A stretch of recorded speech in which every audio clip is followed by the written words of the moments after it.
back, everybody. Hope you all are doing well. My name is Jason. I'll be your host on this CFL talk show, Hussey's Huddle. In this video, I'll give my game picks for Week 7 of the 2021 CFL season. But really quickly before we get started, if you want to support the show, the best way to do it is by hitting the like button and subscribing to Hussey's Huddle for more CFL content just like this. It really helps me out, and I really appreciate it. But with that said, let's get into an exciting Week 7 in the CFL. I think we have 3 really, really good games on paper, and then one game on paper that looks like a total mismatch, but we'll get to that. So starting on Friday night with the doubleheader, I'm actually going to be going to the first game of this doubleheader between the Calgary Stampeders and the Hamilton Tiger Cats. So honestly, this began to shift for me. I thought at the beginning of the week, I thought for sure I was going to take Hamilton in this one. And then, obviously, Mazzoli is not going to be able to start this game at quarterback for the Tiger Cats. And I think the consensus started to build that Calgary was going to win this game. But I think I'm still going to go with Hamilton to win this game for a few reasons. One, they haven't lost at home since 2018.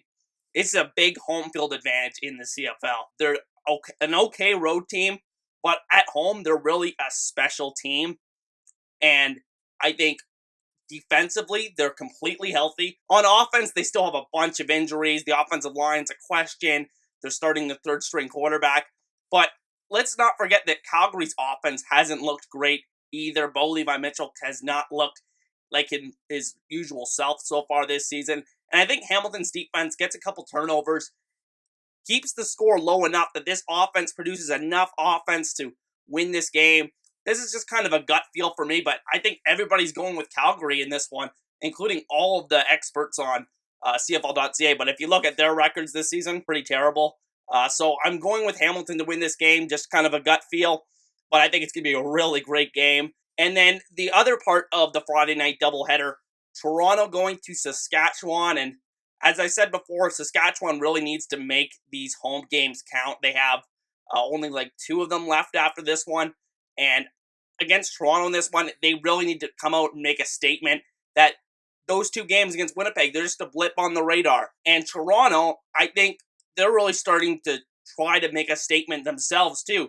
Nick Arbuckle, can he continue to do it week after week and be the starting guy? I'm going to go with Saskatchewan here, but I don't feel all too confident about that. I think Toronto arguably has the better roster, especially at this point with all the injuries that Saskatchewan has. But I think Saskatchewan playing at home, similar to what I said about Hamilton, I think that's the big edge here. I think that Cody Fajardo being healthy, if Cody Fajardo wasn't in this game, it would be easy pick for Toronto. But I think that Saskatchewan ultimately finds a way to get it done. They still have enough pieces on offense that are healthy right now, and I think they win this game. And then on the Saturday doubleheader, the first game between BC and Montreal, and I think this is the best game of the week. I think, honestly, a lot of people follow these teams in terms of like the neutral CFL viewer. Not a lot of people watch these teams. But BC and Montreal, 2 of the most exciting teams in the league to watch.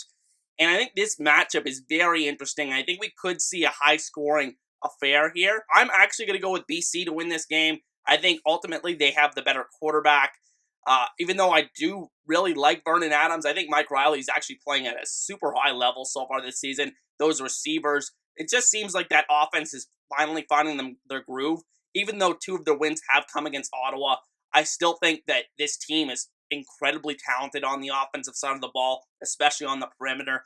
And then on defense, I think their defense, I trust it more than Montreal's defense that is kind of all over the radar, even dating back to 2019. I think a lot of the pieces that they have are just not up to snuff in comparison to these BC Lions receivers that are going to, I think, have their way most of the day against Montreal. But I think it's going to be a really great game. I think there's going to be a lot of downfield passing, and I think it's going to be a very exciting game. And then in the final game of the week, this is by far the worst game on paper because of the injury to Trevor Harris, the Edmonton Elks quarterback.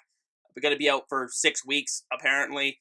And we're going to have to see how Taylor Cornelius, a former XFL Tampa Bay Viper, does in this game for Edmonton at quarterback. But honestly, even with Trevor Harris there, I would have picked Winnipeg quite easily in this game. I think they're just the better team, especially in the trenches. I think Edmonton is really taking a step back trenches so far this season. and that's really going to influence their ability to compete in this game. And I think ultimately it could be a blowout by halftime. But those are just my picks for Week 7. Be sure to let me know in the comments section what your picks are for Week 7. And with that said, I'll see you guys next time. Enjoy Week 7, everybody. Peace.